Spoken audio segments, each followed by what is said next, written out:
Yesus. Karena apa? Karena saking mulianya, saking mulianya. Nah, lalu ya sesudah berjalannya waktu Yesus naik ke surga, nah Yohanes mengalami penderitaan. Dia dibuang ke Pulau Patmos. Di situ dia mengalami penglihatan lagi. Jadi Yesus yang sudah bangkit ke surga itu dia datang. Maka di dalam Wahyu pasal 1, nanti kalau anak Tuhan pulang ke rumah dibaca di sana, Yesus menampakkan secara utuh kepada Yohanes. Wah, luar biasa. Yohanes nggak bisa melihatnya. Dia disebutkan tersungkur seperti orang mati. Nah, puji Tuhan. Nah, jadi anak Tuhan, ya inilah orang-orang yang takut kepada manusia. Lebih takut kepada manusia, lebih takut kepada saudara, lebih takut kepada keluarga.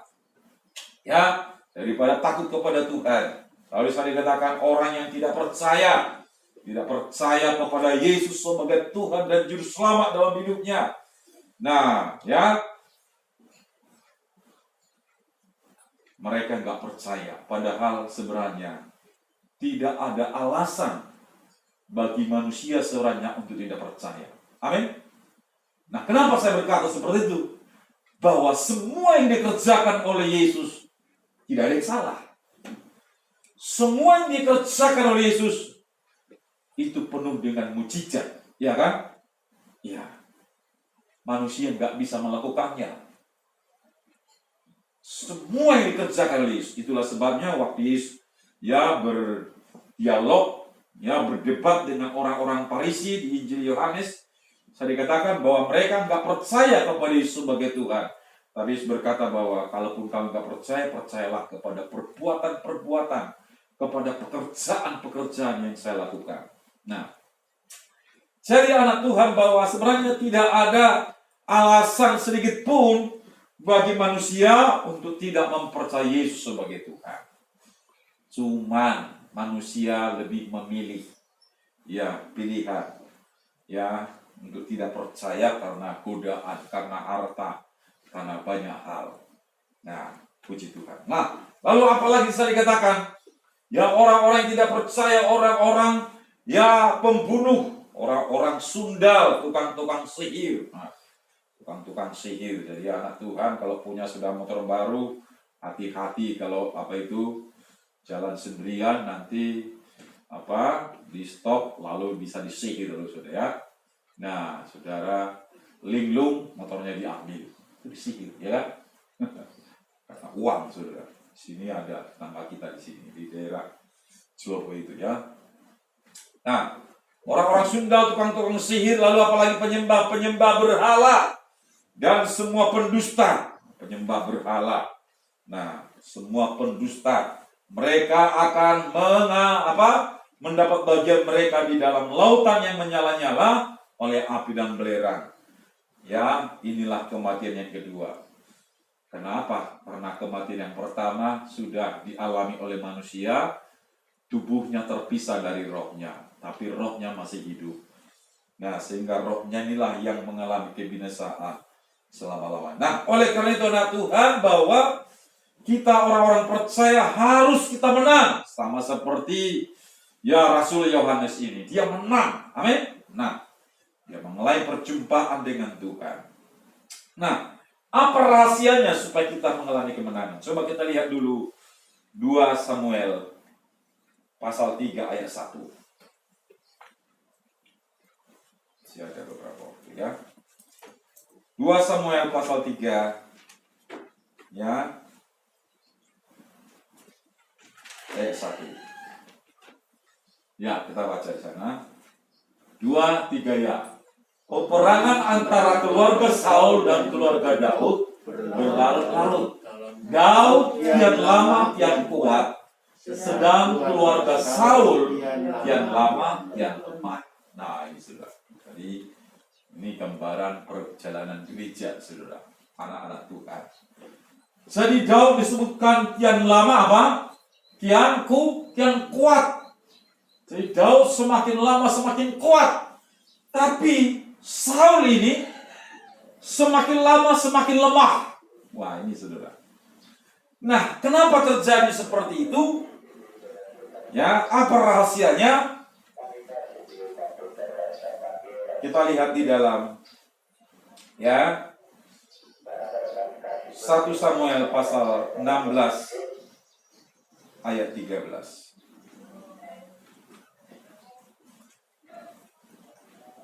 1 Samuel pasal 16 ayat 13. Ya, kita baca. 2, 3 ya. Samuel mengambil tabung tanduk yang berisi minyak itu dan mengurapi Daud di tengah-tengah saudara-saudaranya. Sejak hari itu dan seterusnya berkuasalah roh Tuhan atas Daud, lalu berangkatlah Samuel menuju Rama. Amin. Nah, jadi yang apa rahasianya sehingga Daud ini kian lama kian kuat, kian lama kian kokoh di dalam Tuhan? Rahasianya adalah Daud seorang yang penuh Roh Kudus, penuh Roh Suci dalam hidupnya. Sedangkan Saul disebutkan Roh Tuhan sudah undur. Coba kita baca di dalam kita baca di dalam berapa ya? Saya lihat dulu.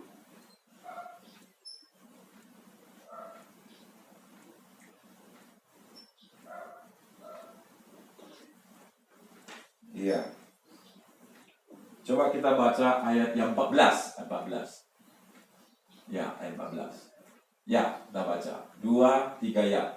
Tetapi roh Tuhan telah mundur daripada Saul, dan sekarang dia diganggu oleh roh jahat yang daripada Tuhan. Jadi kalimatnya di sana, tetapi roh Tuhan telah apa? Mundur daripada Saul. Nah, jadi roh Tuhan sudah mundur, sudah meninggalkan Saul. Sedangkan Daud diurapi oleh Tuhan, dipenuhi oleh roh Tuhan. Nah, apa tandanya orang yang didiami oleh roh Tuhan? Coba kita lihat di dalam Mazmur pasal yang 51 ayat 11. Kita lihat dulu ini.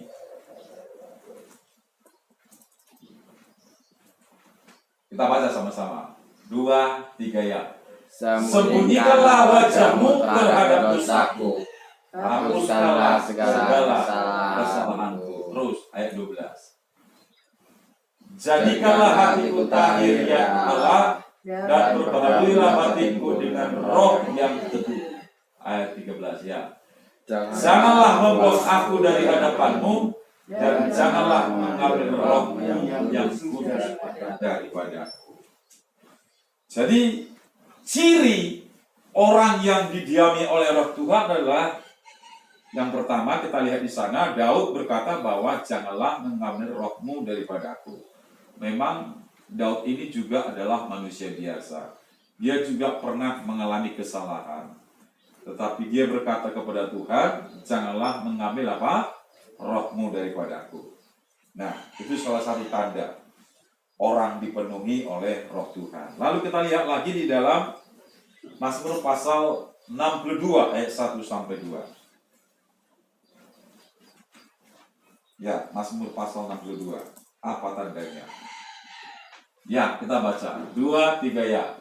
Untuk memimpin ribuan menurut kehidupan Mazmur Daud. Ayat 2. Hanya dekat Allah saja aku tenang, daripadanya lah keselamatanku. Ayat 3. Hanya dialah gunung batuku dan keselamatanku, kota bentengku, aku tidak akan goyah. Amin. Nah, jadi tanda orang dipenuhi oleh roh Tuhan adalah, kita lihat di sana bagaimana Daud, dia sebagai manusia biasa dia berkata, janganlah mengambil rohmu daripadaku. Lalu kita lihat juga doa Daud di dalam Mazmur pasal 62 ini bisa dikatakan, hanya dekat Allah saja aku tenang, daripadanya lah keselamatanku. Artinya apa? Bahwa orang yang didiami oleh roh Tuhan, hidupnya selalu ingin dekat dengan Tuhan. Amin. Dekat dengan Tuhan. Ya. Selalu dekat dengan. Kenapa? Karena dia menyadari, karena orang yang didiami oleh Roh Tuhan menyadari bahwa hanya Tuhanlah kota bentengnya dan kota dan keselamatan. Tidak ada yang lain. Jadi inilah kerinduan seorang yang betul-betul dipenuhi oleh Roh Tuhan.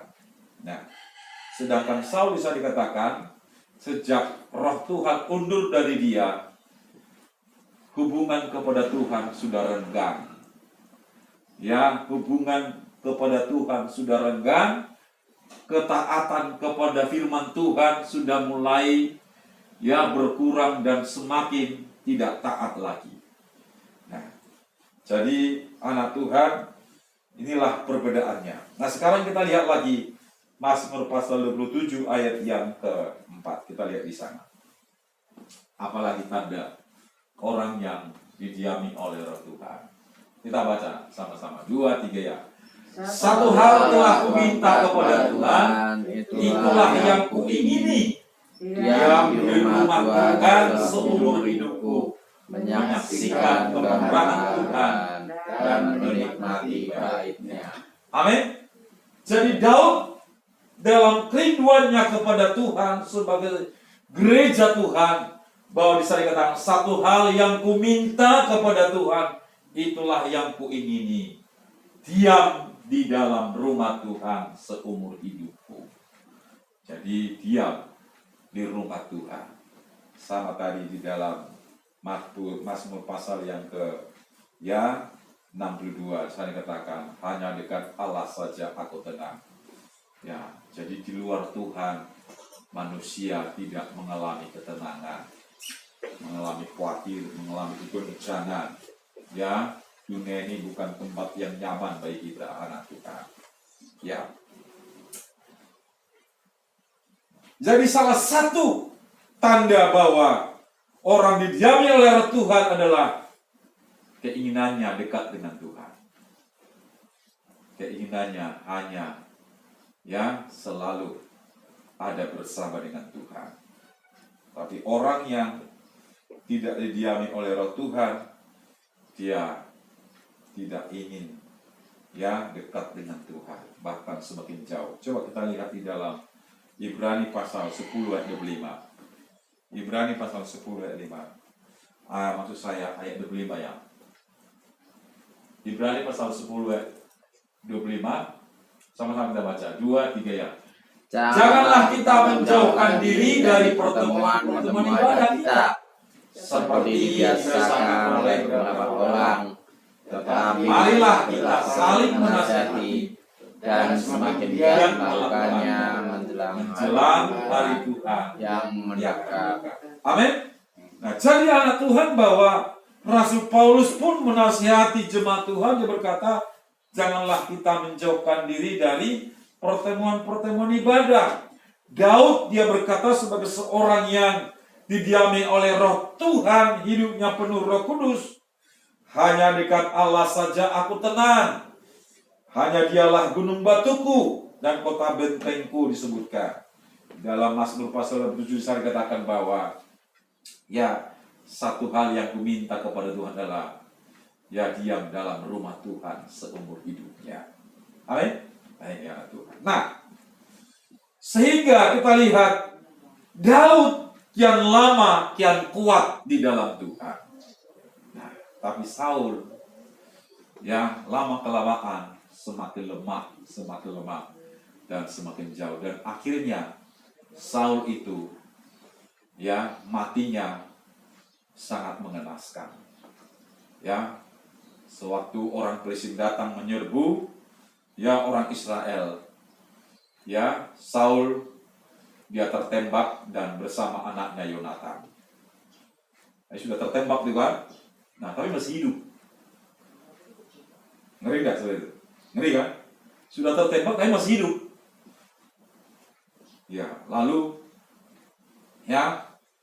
ada musuh mengambil pedang Goliat yang dikalahkan oleh Saul, yang dikalahkan oleh Daud. Nah, itu dibawa oleh Saul. Nah, dihunus dan itu lehernya ditebas. bersama dengan anaknya juga ditebas oleh musuh. Nah, jadi matinya sangat mengenaskan. Tapi Daud matinya sangat terhormat. Amin? Ya, terhormat. Nanti anak Tuhan bisa baca dalam Alkitab kita. Nah, jadi anak Tuhan, apa rahasianya supaya kita menang di dalam Kristus? Sehingga kita memperoleh langit yang baru, bumi yang baru. Air mata tidak ada di sana. Kesusahan tidak ada di sana. Di sana adalah kesempurnaan. Kita tinggal bersama dengan Tuhan selama-lamanya. Apa rahasianya supaya kita menang, memperoleh itu semuanya? Kita harus didiami oleh Roh Tuhan. Amin? Didiami oleh Roh Tuhan. Contoh yang kita lihat adalah Daud. Daud dari awal dia diurapi oleh Roh Kudus, dia penuh Roh Kudus. Sejak Roh Kudus tinggal dalam hidupnya, sejak itulah dia terus mengalami perjumpaan, mengalami pengalaman bersama dengan Tuhan.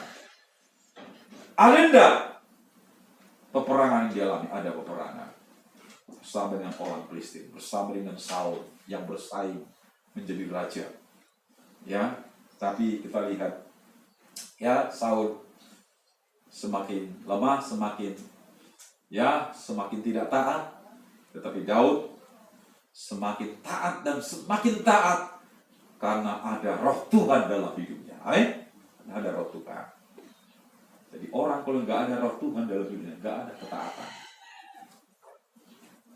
Nggak ada ketaatan. Tapi kalau ada Roh Tuhan dalam hidupnya, itulah yang membuat dia taat kepada Tuhan.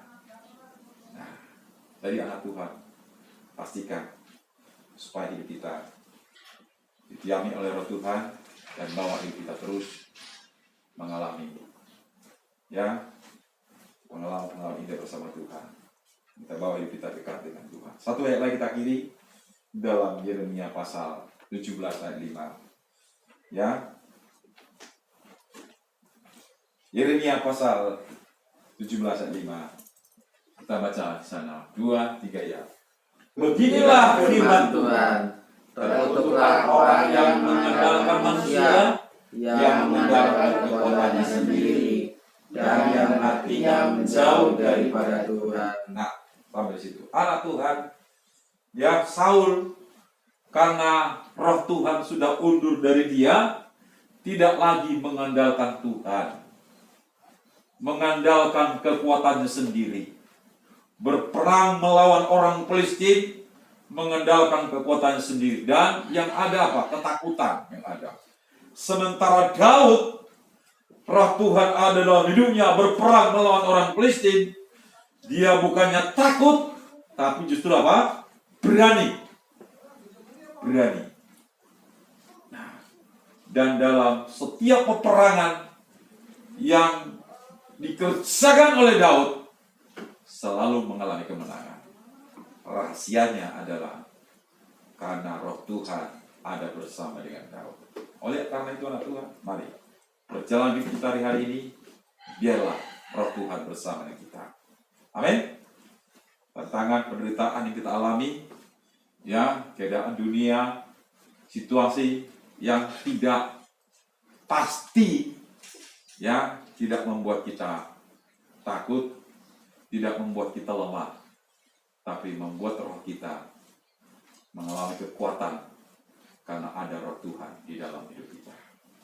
Pada akhirnya kita mengalami kemenangan dan kita akan disebutkan mendapatkan itulah tadi langit yang baru, bumi yang baru. Kita akan ada bersama dengan Tuhan selama-lamanya. Tapi orang penakut, orang yang mengandalkan kekuatannya, orang yang jauh daripada Tuhan akan mengalami kebinasaan kekal selama-lamanya. Oleh karena itu Tuhan, mari hari-hari ini kita bawa diri kita dekat dengan Tuhan. Kita minta kepada Tuhan supaya Tuhan tinggal dalam kita, sama seperti doa daripada Daud. Puji Tuhan. Mari kita datang kepada Tuhan. Tanyakan pujian kita berkata, kasih Allahku sungguh telah terbukti.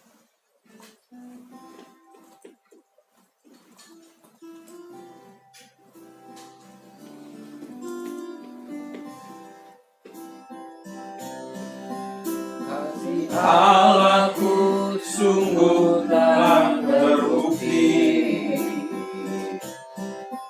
Ketika Dia serahkan anaknya,